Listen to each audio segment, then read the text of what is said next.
Assalamualaikum warahmatullahi wabarakatuh. Ini adalah video pendahuluan atau video pertama dari playlist yang berjudul Belajar DDC.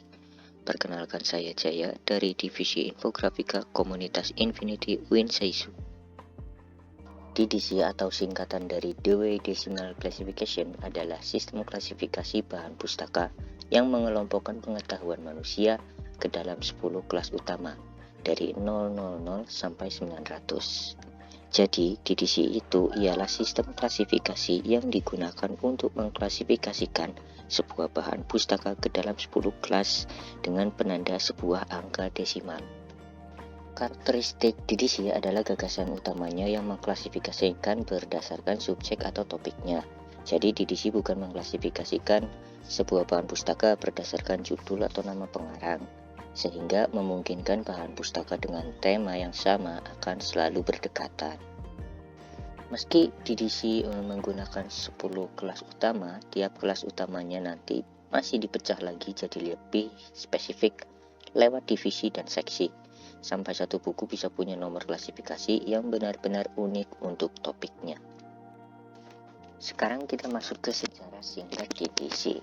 DDC diciptakan oleh Melville Dewey, seorang pustakawan asal Amerika Serikat, saat menjadi asisten pustakawan di Amherst College. Alasan Melville membuat DDC karena ia sedikit gusar karena pada zamannya setiap perpustakaan punya sistem klasifikasi atau sistem penataan bahan pustakanya sendiri-sendiri. Perpustakaan A menggunakan klasifikasi berdasarkan ukuran, B berdasarkan warna, dan C berdasarkan waktu kedatangan bahan pustaka, dan seterusnya. Sehingga Melville punya ide lah untuk membuat sistem klasifikasi DDC ini sebagai pedoman klasifikasi yang baku. Seperti yang sudah dijelaskan tadi di awal, gagasan inti klasifikasi DDC adalah klasifikasi bahan pustaka berdasarkan subjek menggunakan penanda atau notasi angka desimal. Dan hingga sekarang DDC sudah jadi standar atau pedoman klasifikasi di lebih dari 130-an negara, termasuk Indonesia. Dan DDC masih terus direvisi dan dikelola oleh OCLC atau Online Computer Library Center, yaitu organisasi perpustakaan global nirlaba yang menyediakan layanan katalogisasi, teknologi, dan basis data bersama. Relevansi, kita tahu sekarang kita berada di era digital, apa-apa serba digital. Lalu apakah DDC masih relevan? Jawabannya iya, karena satu, ia udah jadi standar internasional. Kalau udah paham DDC, nanti misal kita mau nyari novel di perpustakaan Cina misal, kita bisa aja langsung kerak 800. Walau Cina tidak sepenuhnya pakai DDC sih, karena mereka menggunakan CLC, Chinese Library Classification kalau nggak salah. Kedua, memudahkan temu kembali. Selain membuat saling berdekatan antara bahan pustaka dengan tema yang sama, ia juga memudahkan pustakawan yang ingin mengembalikan bahan pustaka tersebut ke tempatnya kembali.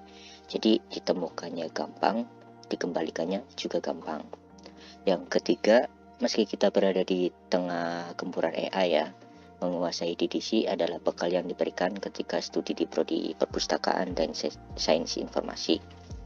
Dan juga kayak sistem otomasi SLIMS itu masih menggunakan DDC sebagai sistem klasifikasinya. Jadi intinya masih relevan. DDC ini dipelajari, dipahami, dan digunakan. Mungkin itu saja video pendahuluan kali ini.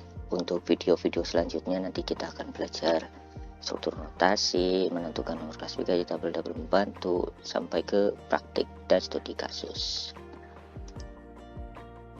Oh ya, bagi teman-teman yang ingin mendapatkan bahan ajar ini, insya Allah saya akan membagikannya di pin komen kalau saya tidak lupa ya. Itu saja dari saya Jaya. Saya pamit undur diri. Wassalamualaikum warahmatullahi wabarakatuh.